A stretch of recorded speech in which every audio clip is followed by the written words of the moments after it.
You have been using it wrong for years. Let me show you what I mean. Take a look at these two images. Let's zoom in. Can you spot the difference? Same model, same lightning, one value changed. It's the liquid. On the left, it's technically correct. On the right, it simply looks better. And that's the problem. Because correct doesn't always mean convincing. So to understand this, we need to talk about one value, the IOR. So what actually is IOR? IOR stands for Index of Refraction. And in simple terms, it describes how light behaves inside the material. Not on the surface, inside it. Every time light enters glass, liquid, plastic or another material, it changes direction. It bends. And how much it bends is controlled by one value, the index of refraction. Still with me? Good.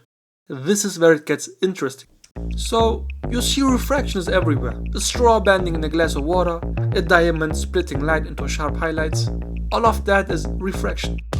In the real world, every material has its own IOR. They all bend light differently.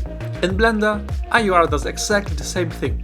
It controls how light enters, travels through, and exits the material. Change the IOR and you change the entire character of the surface. And this is the moment most people miss. Physically, most liquids sit around an IOR of 1.33 or 1.4. And yes, that is correct. But correctness doesn't automatically mean impact.